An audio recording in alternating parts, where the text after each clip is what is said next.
क्या महाराष्ट्र में लॉकडाउन का काउंटडाउन शुरू हो गया है? ये सवाल हम इसलिए आपके सामने रख रहे हैं क्योंकि पिछले 24 घंटे में महाराष्ट्र के हालात इसी ओर इशारा कर रहे हैं। कल महाराष्ट्र सरकार ने सर्वदलीय बैठक की। इस दौरान चर्चा इस बात पर हुई कि महाराष्ट्र में बढ़ते हुए कोरोना पर काबू कैसे पाया जाए। महाराष्ट्र में कल 53,000 से ज्यादा कोरोना के नए केस मिले।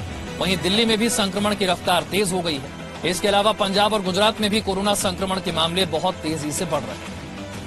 महाराष्ट्र में आज कोरोना टास्क फोर्स की बैठक होने वाली है। ये बड़ी खबर है और इस पर पूरे महाराष्ट्र की नजर भी है कि कोरोना टास्क फोर्स की बैठक में आज क्या होगा। मुख्यमंत्री उद्धव ठाकरे इस बैठक में शामिल होंगे और महाराष्ट्र में लॉकडाउन लगाना है या नहीं, इस पर विचार किया जाएगा। महाराष्ट्र में कोरोना के मामले बहुत तेजी से बढ़ रहे हैं। पूरे देश में जितने मामले आ रहे हैं उसमें से करीब आधे महाराष्ट्र से आ रहे हैं।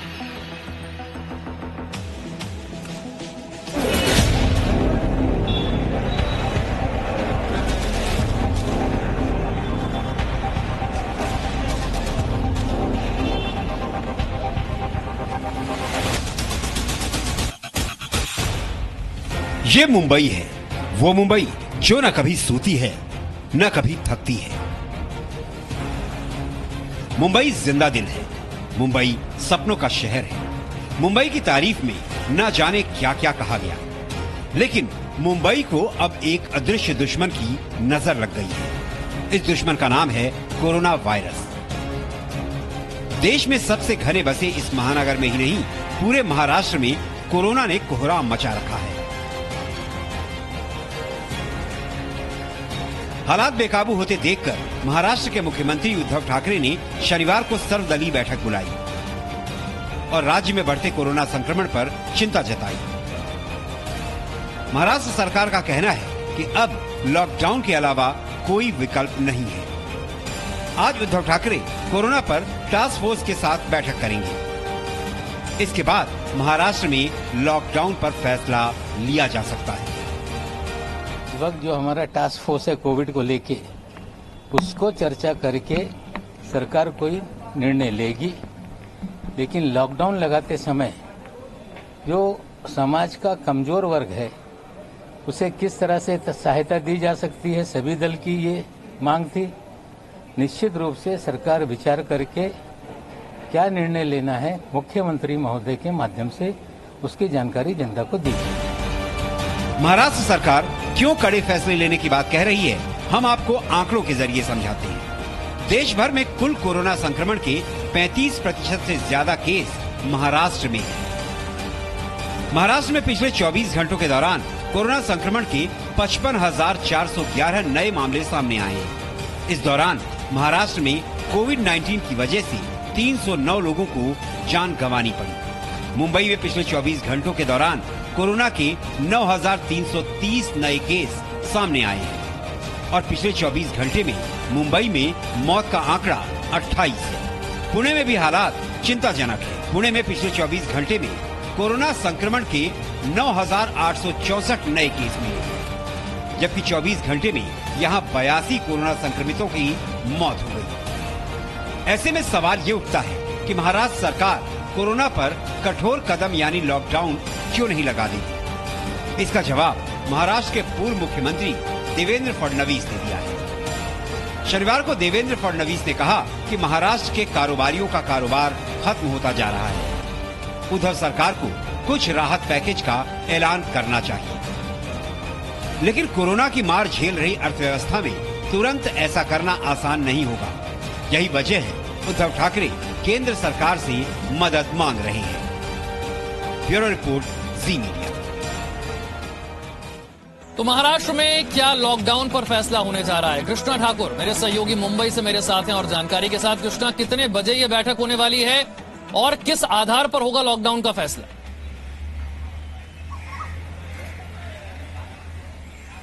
जी देखिए, सवाल यही है कि महाराष्ट्र में लॉकडाउन होगा क्या फिर से। सवाल इसलिए क्योंकि आंकड़े अगर मैं आपको बताऊं कि पिछले अगर एक महीने के आंकड़ों की आप अगर बात करें तो महाराष्ट्र में रोजाना जो है 50,000 के करीब जो आंकड़े आ रहे हैं। और मैं आपको बताना चाहूंगा कि इसी को देखते हुए राज्य सरकार ने कड़े नियम जो है वो राज्य में लागू किए थे, लेकिन उसका भी कुछ खासा असर दिखाई देता हुआ नहीं लग रहा।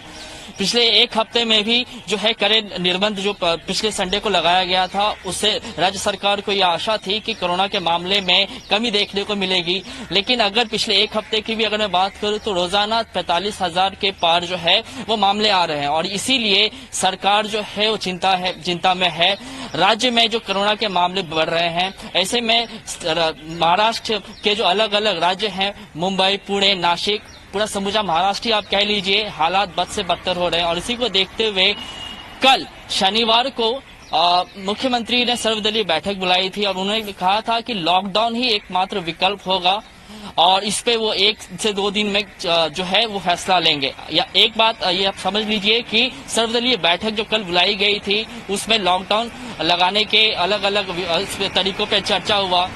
इन सब विषयों से एक ही चीज पता चलता है कि लॉकडाउन जो है वो तो लगेगा। आने वाले 2 दिनों में लॉकडाउन किस तरीके का होगा, क्या वो 7 दिन का होगा, 14 दिन का होगा या 1 महीना का होगा, इस पे मुख्यमंत्री फैसला लेंगे। लेकिन अंतिम सत्य यही है कि महाराष्ट्र में जिस तरीके से मामले बढ़ रहे हैं, लॉकडाउन लगना निश्चित है। आपको बताया कि कल जो है मुख्यमंत्री ने मीटिंग में क्या कहा, जो सूत्रों से जानकारी मिल रही है, कल मुख्यमंत्री सर्वदलीय बैठक कर रहे थे, उसमें जो विरोधी पक्ष नेता हैं देवेंद्र फडणवीस, उन्होंने कहा कि जो महाराष्ट्र अभी इस समय पूरी तरीके से लॉकडाउन के लिए तैयार नहीं है, क्योंकि पिछला जो साल 2020 का गया है वो लोगों के लिए बहुत ही बुरा गया है। ऐसे में लोग अब जो है इस समय जो संपूर्ण लॉकडाउन झेलने की स्थिति में नहीं है।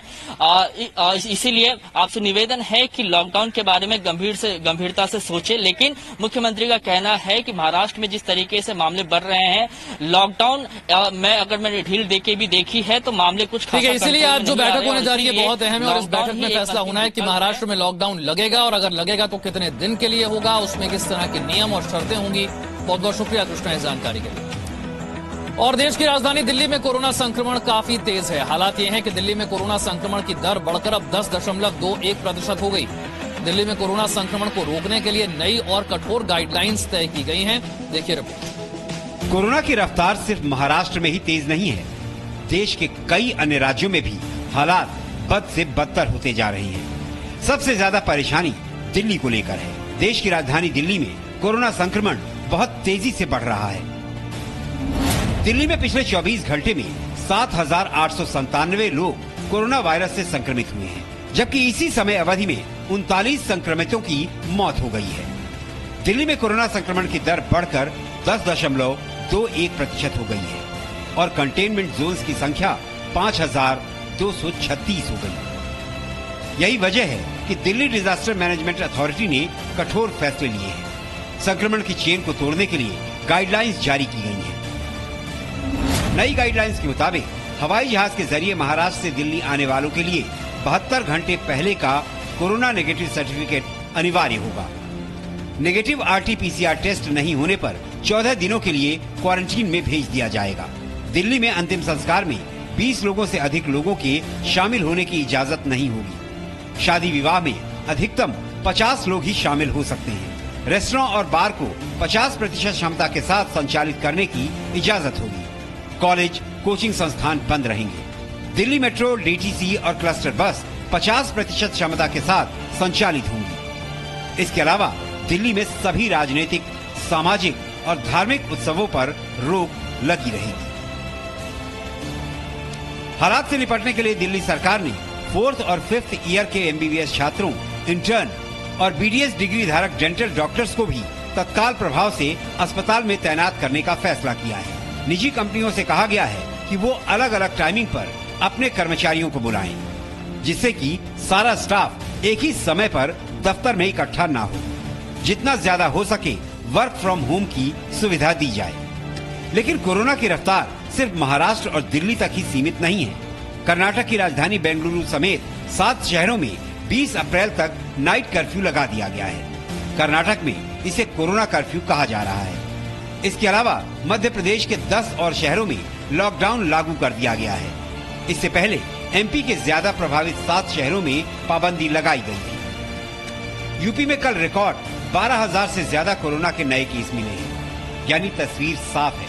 हालात पूरी तरह से लॉकडाउन की है, लेकिन इसे ये नाम नहीं दिया जा रहा है। सरकार जानती है कोरोना को हराने के लिए सामाजिक दूरी ही सबसे कारगर उपाय है। दवाई के साथ कड़ाई जारी रहे तो यकीनन भारत एक बार फिर कोरोना को पराजित कर पाएगा। ब्यूरो रिपोर्ट, जी मीडिया।